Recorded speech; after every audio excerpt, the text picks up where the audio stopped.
warming up for the Dartmouth game. It was a 5 o'clock kickoff. Really great atmosphere. They had a big homecoming crowd. Probably the best atmosphere we've seen in a long time up there. Coach Stevens has done a really outstanding job with their program. It was a very tough game. But in pregame, we got the news. Our team was ready. They were focused. They were excited to play. But it comes across on the PA system that Cornell had beat Princeton. So it was certainly a great energy boost, giving us an opportunity to control our own destiny. But be that as it may, look at the score, 31-14. It looked like we sort of handily won the game. It really wasn't like that.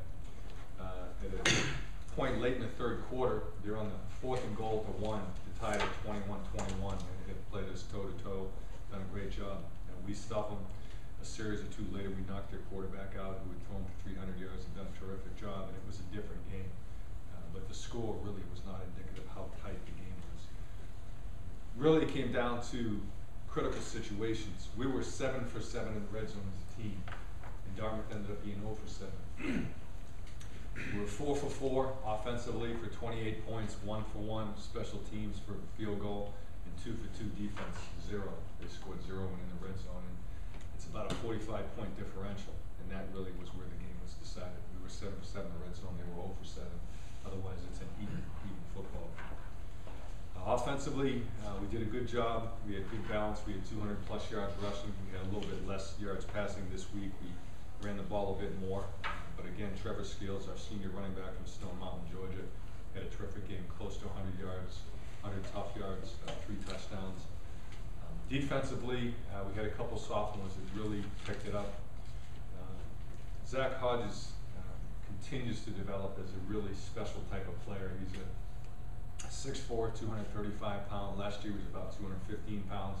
Really explosive kid out of Atlanta. And he now leads the Ivy League in tackles for loss and sacks. He's just got unbelievable closing speed, and is still developing as an overall football player. But gives us an opportunity with he and John Lyon on both edges. John is senior from Durham, North Carolina. We really have a couple of really explosive pass rushing ends, and they combined for 4 sacks. The surprise a little bit of the game was we lost our captain, Bobby Schneider, a senior out of Plano, Texas. Broke his arm in the Princeton game, the second last play of the Princeton game, had surgery last Friday. And the kid who replaced him was a kid named Jake Lindsay, a sophomore from Elder High School in Cincinnati. And very highly recruited kid out of high school. Missed all last year with an injury. Had missed a little bit of this year from an injury. All of a sudden, just seen a resurgence in practice. He was the best athlete to play, and in his first primetime role, really had a terrific night with 12 tackles and was all over the field. And has a chance to be a really outstanding football player. Really proud of our team.